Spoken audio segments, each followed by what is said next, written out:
नमस्ते दोस्तों, आज की वीडियो में हम एक अत्यंत महत्वपूर्ण विषय पर चर्चा करने जा रहे हैं। हर परिस्थिति में शांत रहना सीखो। यह विषय हमें श्री कृष्ण के उपदेशों से सीखने का अद्वितीय अवसर प्रदान करता है। श्रीमद् भगवद गीता में भगवान कृष्ण ने हमें हर परिस्थिति में शांति प्राप्त करने के कई मार्ग दिखाए हैं, जिन्हें हम आज अपने जीवन में अपना सकते हैं। तो चलिए हम इस महत्वपूर्ण विषय पर आगे बढ़े। पहला उपाय है समय का महत्व समझना। समय एक अनमोल धन है जो हमें दिया गया है और जो हमेशा बदलता रहता है। यह एक ऐसा सांसारिक तत्व है जो हर किसी के लिए समान रूप से चलता है, चाहे वह धनी हो या गरीब।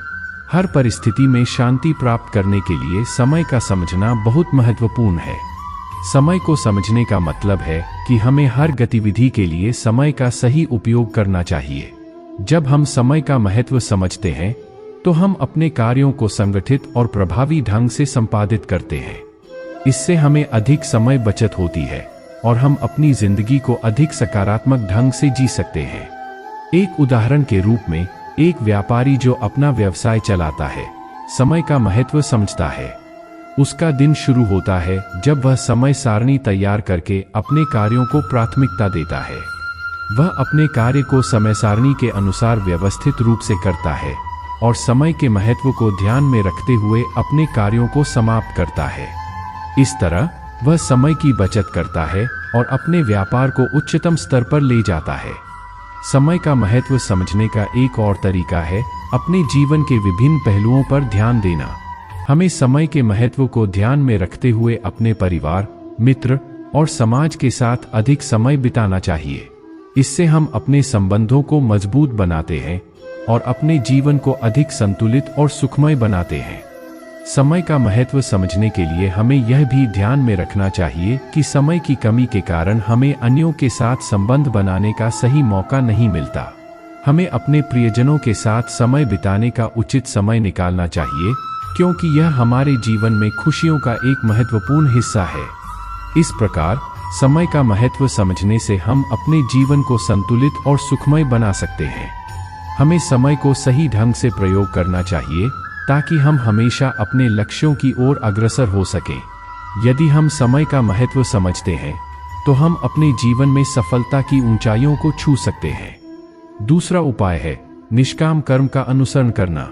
यह उपाय हमें हर परिस्थिति में शांति प्राप्त करने का मार्ग दिखाता है। निष्काम कर्म का अर्थ होता है कि हमें कर्म करने का अधिकार है, लेकिन हमें कर्म करते समय फल की चिंता नहीं करनी चाहिए।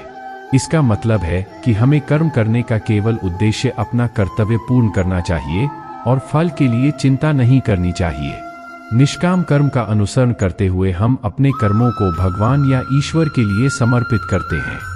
हमें यह समझना चाहिए कि हम वास्तव में किसी भी कर्म के फल का अधिकारी नहीं हैं, क्योंकि फल की निश्चितता हमारे हाथ में नहीं होती।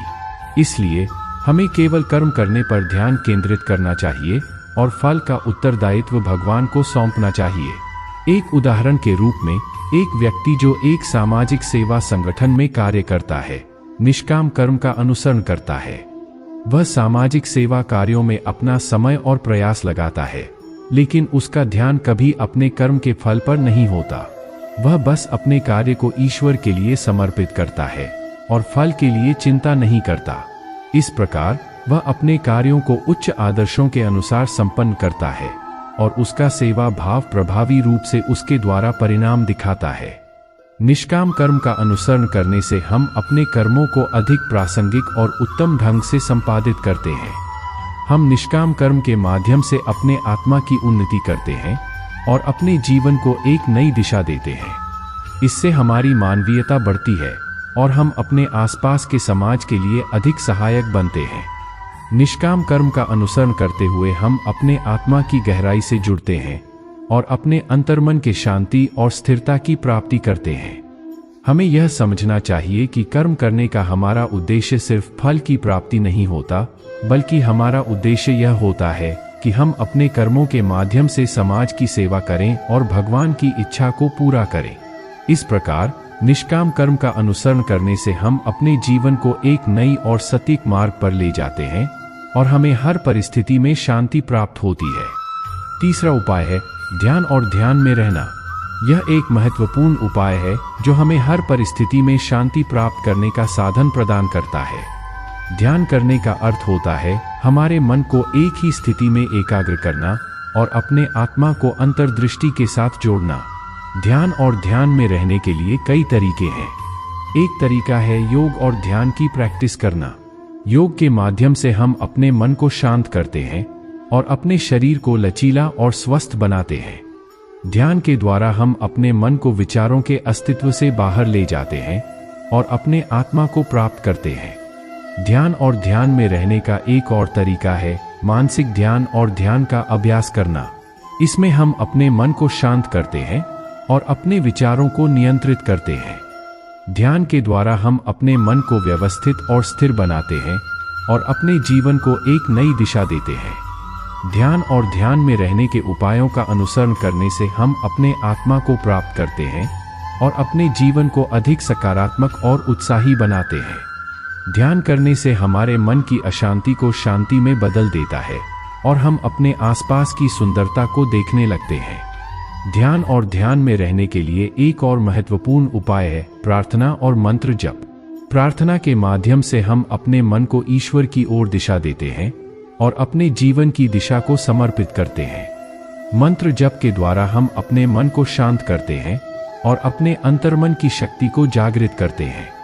ध्यान और ध्यान में रहने के उपायों का अनुसरण करने से हम अपने मन को शांत करते हैं और अपने आत्मा को प्राप्त करते हैं।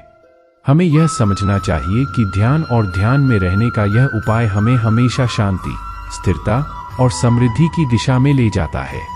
इस प्रकार ध्यान और ध्यान में रहने के उपाय हमें हर परिस्थिति में शांति प्राप्त करने में मदद करते हैं। चौथा उपाय है क्षमा करना। यह एक अत्यंत महत्वपूर्ण गुण है जो हमें हर परिस्थिति में शांति प्राप्त करने के लिए सिखाता है।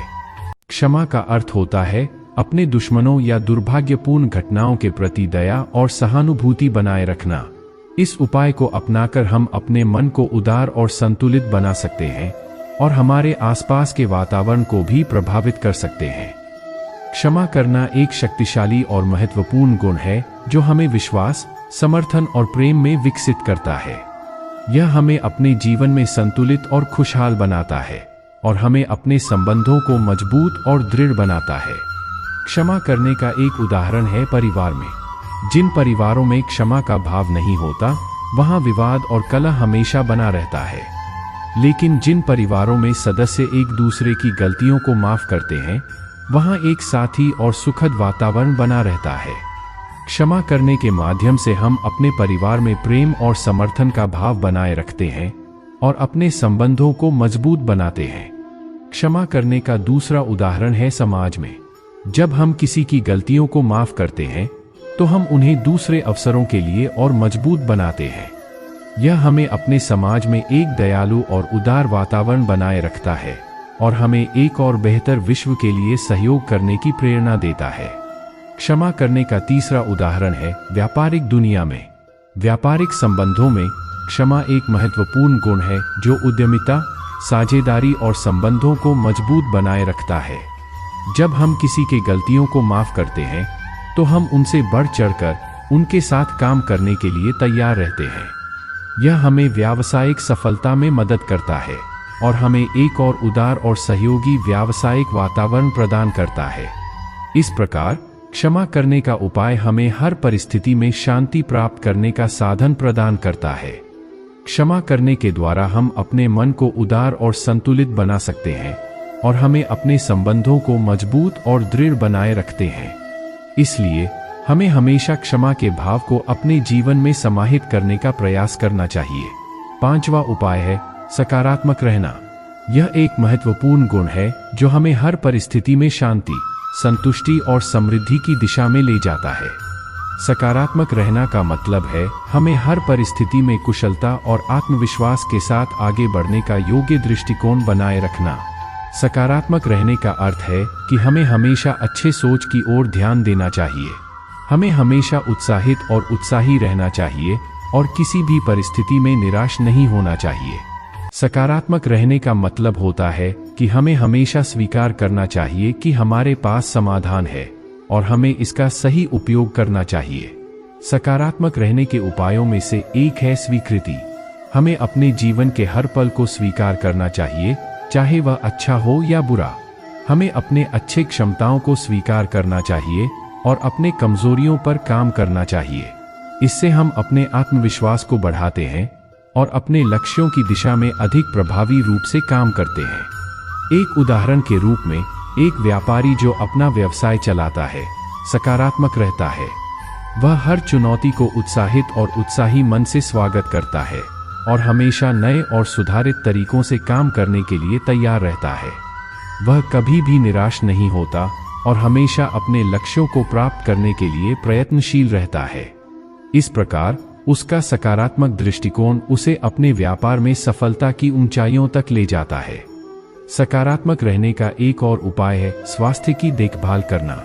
हमें अपने शारीरिक और मानसिक स्वास्थ्य का पूरा ध्यान देना चाहिए और नियमित व्यायाम, आहार और ध्यान के अभ्यास को अपनाना चाहिए। स्वास्थ्य का ध्यान रखने से हम अपने शरीर और मन को सकारात्मक और स्वस्थ बनाए रखते हैं और हमें अपने दैनिक जीवन में अधिक ऊर्जावान और सक्रिय बनाए रखता है। सकारात्मक रहने के उपायों का अनुसरण करने से हम अपने जीवन को एक नई और सकारात्मक दिशा में ले जाते हैं। हम अपने मन को शांत और स्थिर बनाते हैं और अपने आसपास के संदेशों को प्रतिकृति करने के लिए प्रेरित करते हैं। इस प्रकार हमें सकारात्मक रहने के उपायों का अनुसरण करने से हमें हर परिस्थिति में शांति, संतुष्टि और समृद्धि की दिशा में ले जाता है। छठा उपाय है विरक्ति का अनुसरण करना। यह एक उच्च आदर्श है जो हमें हर परिस्थिति में शांति और संतुष्टि की प्राप्ति के लिए शिक्षित करता है। विरक्ति का अर्थ होता है भोगों से अलग होना और मानसिक और आध्यात्मिक स्थिति को प्राप्त करना। विरक्ति का अनुसरण करते हुए हम अपने मन को भोगों और भौतिक संबंधों से मुक्त करते हैं। हम अपने अंतर्मन की ओर ध्यान केंद्रित करते हैं और अपने आत्मा के उच्च आदर्शों को ध्यान में लाते हैं। विरक्ति का अनुसरण करने का एक तरीका है ध्यान और ध्यान में रहना। ध्यान के माध्यम से हम अपने मन को भोगों और भौतिक संबंधों से मुक्त करते हैं और अपने आत्मा के उच्च आदर्शों को प्राप्त करते हैं। ध्यान में रहने से हम अपने अंतर्मन की ओर ध्यान केंद्रित करते हैं और अपने आत्मा के उच्च आदर्शों को ध्यान में लाते हैं। विरक्ति का अनुसरण करने का एक और तरीका है संजीवनी आहार लेना। संजीवनी आहार वे आहार होते हैं जो हमें आत्मिक और मानसिक शक्ति प्रदान करते हैं और हमें अपने अंतर्मन की ओर ले जाते हैं। संजीवनी आहार लेने से हम भोगों और भौतिक संबंधों के प्रति आत्मनियंत्रण बनाए रखते हैं और हमें अपने आत्मा के प्रति जागरूकता में बढ़ावा मिलता है। विरक्ति का अनुसरण करने के उपायों का अनुसरण करते हुए हम अपने मन को भोगों और भौतिक संबंधों से मुक्त करते हैं और अपने आत्मा के उच्च आदर्शों को प्राप्त करते हैं। हम अपने जीवन को एक नए और सांत्वनापूर्ण दृष्टिकोण से देखते हैं और हमें हर परिस्थिति में शांति और संतुष्टि की प्राप्ति होती है। विरक्ति का उपाय करने का एक और महत्वपूर्ण तरीका है मनन और संध्या का अभ्यास। मनन के द्वारा हम अपने मन को शांत करते हैं और अपने अंतर्मन की ओर ध्यान केंद्रित करते हैं। संध्या का अभ्यास करने से हम अपने आत्मा के प्रति जागरूकता में बढ़ावा मिलता है और हमें अपने जीवन के उद्देश्य को समझने में मदद मिलती है। इस प्रकार विरक्ति का उपाय करने के उपायों का अनुसरण करते हुए हम अपने जीवन को एक नए और सांत्वनापूर्ण दृष्टिकोण से देखते हैं और हमें हर परिस्थिति में शांति और संतुष्टि की प्राप्ति होती है। तो दोस्तों, यह थे कुछ उपाय जो हमें हर परिस्थिति में शांति प्राप्त करने में मदद कर सकते हैं। यदि हम इन्हें अपने जीवन में अपनाते हैं तो हम सच्ची खुशियों का अनुभव कर सकते हैं और हमेशा शांत और संतुलित रह सकते हैं। धन्यवाद।